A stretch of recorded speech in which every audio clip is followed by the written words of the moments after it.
Hello. Digvijay सरंजामेंचं घर का? हो, मी त्यांची बायको बोलतेय. कोण बोलताय? दिग्विजय सरंजामेंना अटक झाली. पोलिसांनी आज संध्याकाळीच त्यांना ऑफिसमध्येच अटक केली. तुम्ही काय बोलताय? कळतंय का तुम्हाला?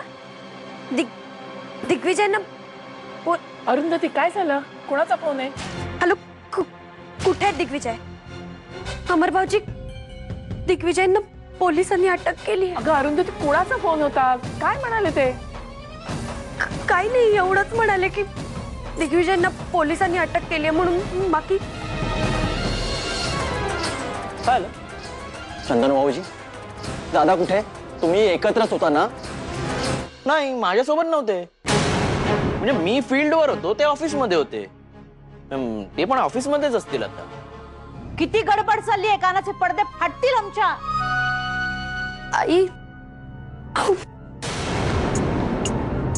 काही होणार नाही दिग्विजयला. काहीतरी गैरसमज झाला असेल पोलिसांचा. त्याच्या अंगाला हात लावायची कुणाची हिम्मत नाहीये. काळजी करू नका. Your right mama. मी स्वतःची काळजी घ्यायला समर्थ आहे. You're right. दिग्विजय. अरू, अरू,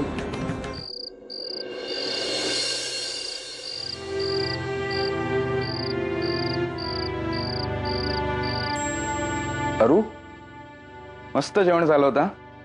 दिग्विजय, तुम्ही काहीतरी लपवताय माझ्यापासून मगाचपासून. सरंजामी ट्रस्ट तर्फे आम्ही बऱ्याचशा धर्मदायी आणि शाळा चालवतो. त्या शाळांना, संस्थांना आम्ही जमीनही देतो. हे सगळं समजून सांगण्यासाठी एका माणसाला सांगितलं होतं. त्या माणसाने सरळ जाऊन त्यांना धमकी दिली. त्या प्रोजेक्टचा प्रोप्रायटर मी असल्यामुळे पोलिसांनी मला अटक केली. तो माणूस तुम्हाला एकट्याला सोडून घरी आला, हो ना? तो प्रोजेक्ट दादाच्या अंडर होता. दिग्विजय, दादानी पहिल्याच दिवशी तुम्हाला पोलीस स्टेशन दाखवलं. तुम्ही सगळ्यांसमोर का नाही सांगितलं? ते का गप्प राहिलात दिग्विजय?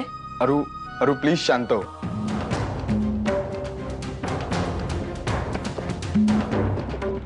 दादा, तू आतापर्यंत जे काही करत आलायस ते निमूटपणे सहन करत आलीये मी. तुझा माझ्यावर राग आहे ना?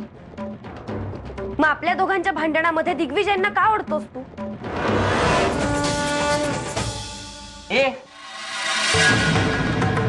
काय चालवलंय तू? हा, काय चालवलंय? रोज आपलं तेच तेच तेच काय चालवलंय? दादा, हे बघ. हे बघ, अरे काळ्या मांजरासारखी अवस्था केली अरे माझी. सगळ्यांना आडवा जातो मी, सगळ्यांना. दादा, नकोय ना तुला? तुला मी इथे राहायला नकोय ना? हीच तुझी इच्छा आहे ना? बस निघून जातो मी या घरातून.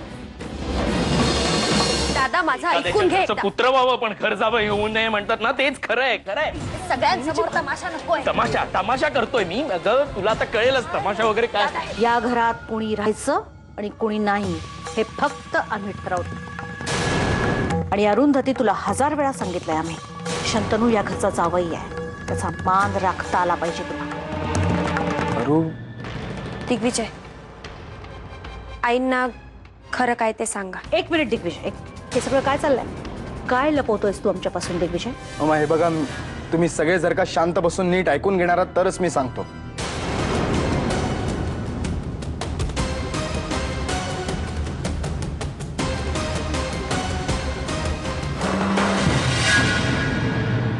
आणि मग शंतनू भाऊजींनी कदाचित भावनेच्या भरात हे पाऊल उचललं असेल, पण त्यांना धक्काबुक्की किंवा उलटसुलट बोलायची काहीच गरज नव्हती. आई, तुम्ही काहीच बोलणार नाही आहात का? नाही, मला मान्य आहे की दादा या घरचा जावई आहे, पण दिग्विजय ह्या घरचा मोठा मुलगा आहे हे विसरलात का तुम्ही? या घरच्या सुनेला आणि मुलाला वेगळा न्याय आणि जावयाला वेगळा न्याय, असं का? हे बघ अरुंधती, जरा गप्प राहा.